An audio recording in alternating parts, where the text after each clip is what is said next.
What's up, everybody, and welcome to Biohistory Raw TV. Today, story time. I told you guys I would make this one, and I like to make these videos a couple at a time to have them on hand so that I can put up daily videos for you guys, which not a lot of people do. So, today is story time, NUBAIN. Okay, and this is one of the scariest things. Disclaimer: if you guys ever run into NUBAIN or someone offers it to you, say no. This is not a public service announcement.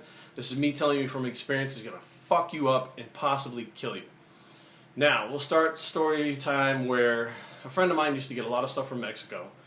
And NUBAIN was one of those things that were coming from Mexico at the time.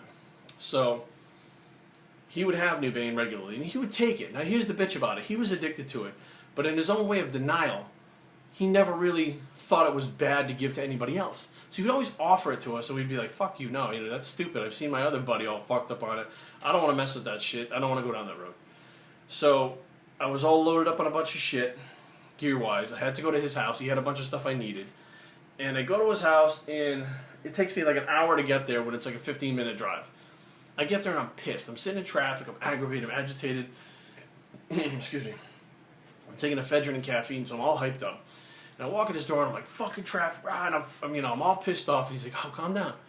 Just take a little Bane. It'll be all right. And I was like, man, I don't want that shit. He's like, no, man, don't worry. If you don't inject it into your vein, you just do it intramuscular, you can't get addicted to it. So I kind of looked at him and said, what? He goes, yeah, they give it to pregnant women. It's for women in labor. It's a 100% natural, sterile pharmaceutical, not natural, but sterile pharmaceutical in the vial that calms you down, anti-anxiety, anti-pain, anti-this, anti-that. And not thinking, I was like, all right, whatever. So he takes like a half cc of this stuff, draws it up in a pin, and shoots it in my shoulder. 2 minutes later, I'm like, fuck, I could give a shit less. I don't give a fuck what happened. What happened? Somebody stole my car? Fuck it. I didn't care. It was such a good feeling. It was such a good buzz. I was coherent, but high and fucked up. And I was like, you know what? This is awesome. I was like, let me get a couple bottles of that. And he's like, no. You're going to go fucking crazy with it. So here, I'll give you like this quarter of a bottle that I have left. So there's like this much left in the bottle. He gives it to me to take home with him.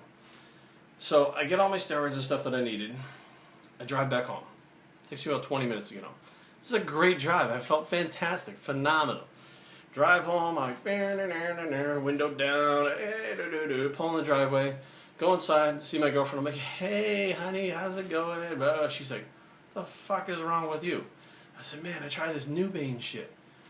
And she kind of knew what it was. She was like, you what? You tried what? I was like, yeah. I said, don't worry. Charlie said this. Joe said that. Sean says this. I kind of like finagled my way around it, right? So I said, as long as you do it intramuscular, we'll be fine. So I convince her. She listens to me because she loves me. I give her the shot of NUBAIN in the shoulder. Within minutes, she's high.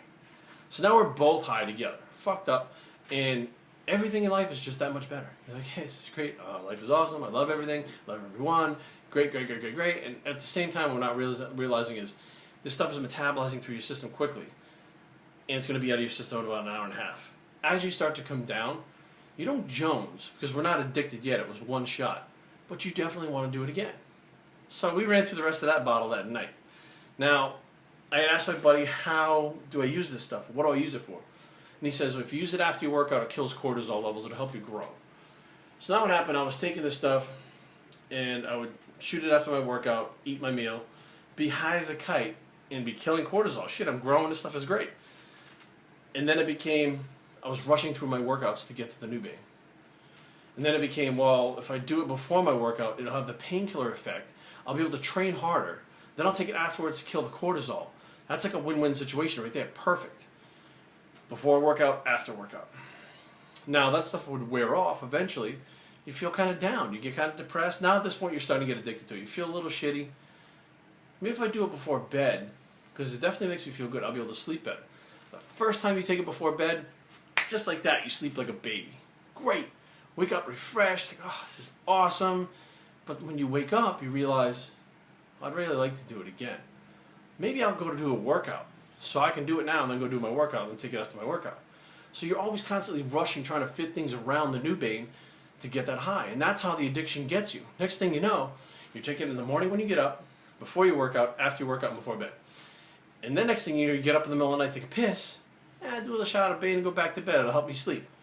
Now you're taking it 5, 6, 7 times a day. Next thing you know, it's every hour and a half. You got to do it, or you're ill. You're sick, like heroin-like withdrawals from it. So now I start looking more into this stuff, because now we've surpassed the shooting it into your deltoid. Now, because I was bright enough to figure out how to shoot it IV, and I shot it IV, and the high was instantaneously. You could use less of it, and it hit you harder.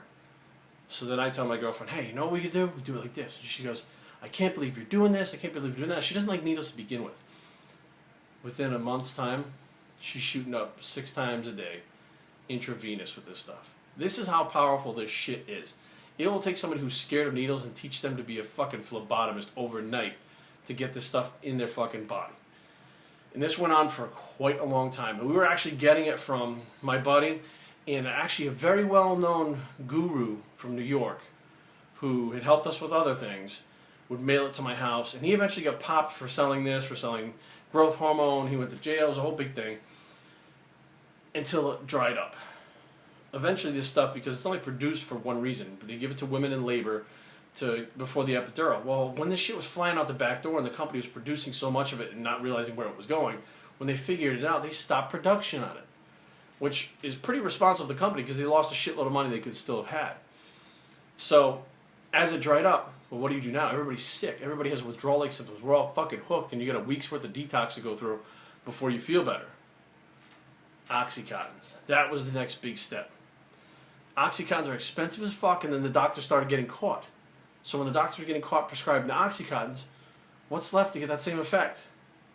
Heroin. Street-grade heroin. Matter of fact, where we come from, China White, some of the most pure fucking heroin in the world, like 98% pure was coming from that area at the time. It would fuck you up and was killing people. But the bottom line was, the steroids were a gateway that led to NUBAIN, which was a gateway that led to Oxycontins, which was a gateway that led to heroin, which is basically what fucked up my life for about 6 years, front to back, start to finish, and was hell to get off of. And to this day, cravings happen all the time, and I have issues remembering shit that I did because my brain is so fucked from all the things that I did that I have blank spots in my memory. So if I could go back and change anything in my life, most times I say I'll never change anything because of the way things turned out. If I could go back and change one thing in my life ever, it would be not to take that first shot of Bane.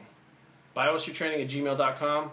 Leave comments down below. www.biohistrytraining.com is the blog, and we're out.